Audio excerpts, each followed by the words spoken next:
Hello and welcome back to Tinker Talks Guns. Recently I did a video about obtaining a self-defense pistol for $200. And I was quite dismissive of the SCCY CPX-2. Commenting on their crappy trigger pulls. I may have mentioned their indifferent record for reliability and quality control. And a friend of mine happens to have one and volunteered it for testing. Of course, I took him up on it. And there were some surprises, not the least that this gun comes from the factory with a Crimson Trace CTS 1500 red dot sight already mounted on the slide. And I'm seeing street prices as of this morning of $270 to $300 for these guns equipped in this fashion. Pistol with a red dot for under $300. It's worth looking into. And so I did. And I have to say, I do not see any way of adjusting the red dot. And I found it uncomfortably bright inside the indoor range. But it does work. And it seemed okay other than that. Accuracy was reasonable. Some people would no doubt find the recoil snappy. I don't, but I'm a freak. So there you have it. Gun comes with two 10-round magazines, so you have a 10+1 capacity. And it comes with this hood, which you can fit over this, which apparently makes the red dot stop working, or so the owner told me. And polymer frame, steel slide, Browning style lockup, everything you'd expect. And it's better than I expected. Visually, it's good looking. Certainly, I'm not seeing any glaring deficits in quality without taking it apart, and I don't know what I'm going to see when I do that. Let's find out and go to the tabletop. Okay. The SCCY, or SCCY CPX-2, is very definitely a compact pistol.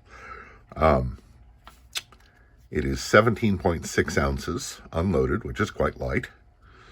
It is 6 inches long, and even including the thumb extension or the pinky extension and the red dot, is 5 5/8 inches tall.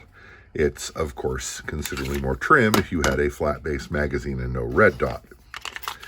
But I really like the pinky extension because while it does not significantly impede concealability, it does allow a firm, proper full finger grip on the hand. And if you had a flat base magazine, you'd only get 2 fingers on the gun, which is less an issue for some people than others. It feels chunky in the hand. And while it doesn't feel wonderful in the hand, it doesn't feel bad. And in shooting, I didn't produce any hot spots or uncomfortable places. The back of the polymer frame is drilled with this section here that is a little bit collapsible, which does maybe help with recoil. I don't know. I did not find it recoil excessive. I suspect others would find it somewhat snappy. The red dot is a micro red dot. It's not very big. And the dot, as mentioned, is very bright. You can just barely co-witness with the iron sights. And it does seem to be accurate when you do so. The gun is reasonably accurate, and for what it is, which, is a compact, concealed carry self-defense gun. 10-round double-stack magazine. And as I said, you get 2 of them with the gun. And one of the reasons for my disdain for this platform was that the several examples I have handled previously had trigger pulls that they apparently tried to enhance with the addition of sand or perhaps broken glass. They were terrible.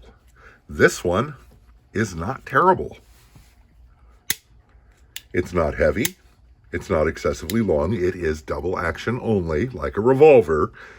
So if you hate that, you'll hate this. But really, this is like a decent, or even possibly pretty good, double action revolver trigger pull. Now, I have heard they stepped up their game in subsequent generations of the gun after the first ones, and the only ones I really had any experience with were the first generation. Disassembly is very simple.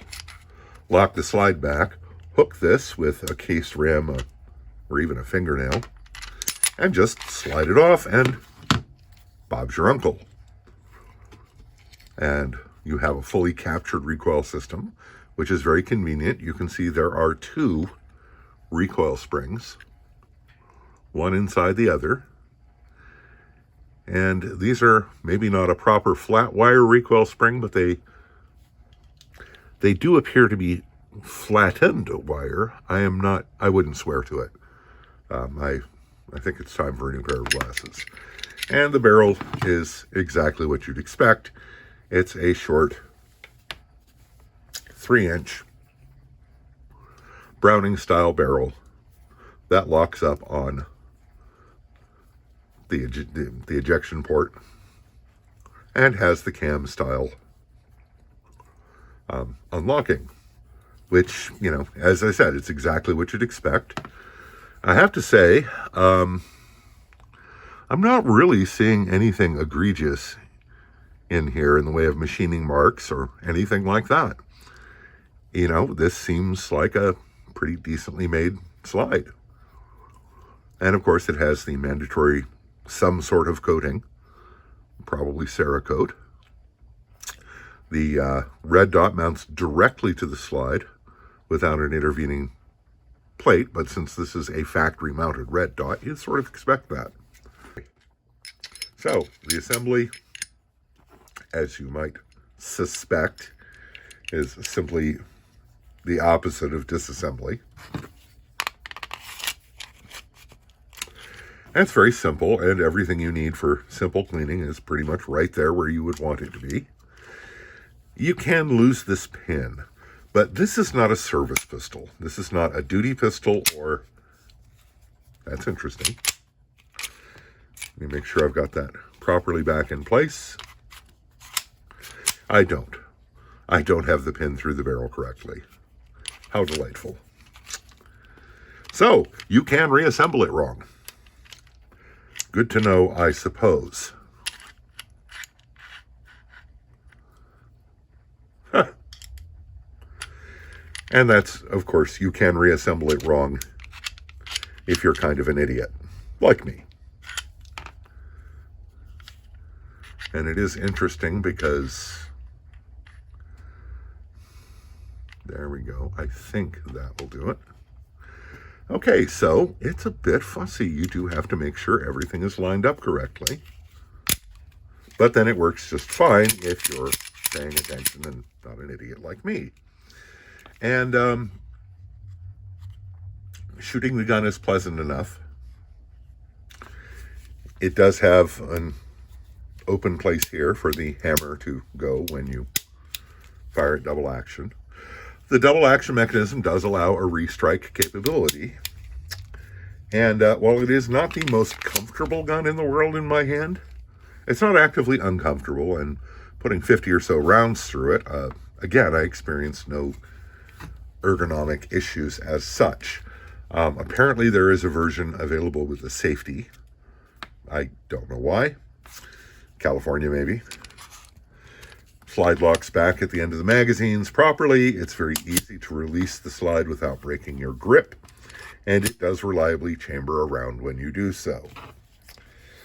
So, it's a simple gun, and it's an inexpensive gun. Yes, my camera fell again. I've got to do something about the way this is mounted. The magazine release. You know, I have big hands, but I do have to break my grip a little, not least of which so the magazine can fall free past my big, fat, meaty hand. Overall, there's very little to object to here. As I say, it is not the most comfortable gun in the world. It is double action only, which I do not prefer in a semi-automatic pistol, but it works fine. I was able to rapid fire it with reasonable accuracy. So, yeah, now there is another version of the CPX that does have a micro rail under here for mounting a light. This one does not, and none of the ones I've seen with a red dot seem to. Perhaps they feel the red dot obviates the need for putting something else on it. You'd have to ask them. I can't explain it. So, with my big hands, the reach on the trigger is just about right. I'm not sure how well people with smaller hands will like this. Anyway, again, even given the really genuinely modest price and without the red dot in the standard configuration, you can buy these for well under $200 brand new. So, perhaps I was a little unfair to the Sky. Or perhaps I wasn't, because as you noted, I did have a failure to eject.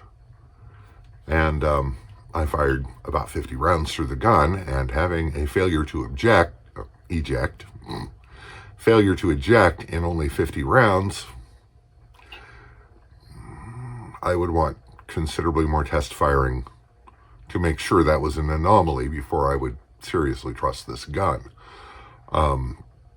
Now, that being said, this is not my gun. It does not have a high round count, and it's possible that it's simply a breaking in issue. And I can forgive that a lot more easily in a sub-$300 gun, including a red dot, than I can on a $2,300 pseudo-custom 2011, for example. No, we won't name names.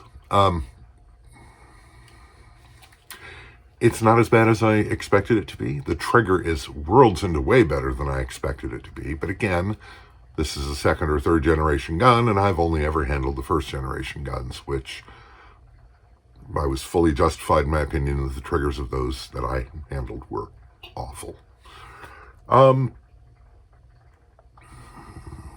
The only thing that really gives me pause, aside from personal preferences, like not preferring a double action only semi-auto, the only thing that really gives me pause is that one malfunction.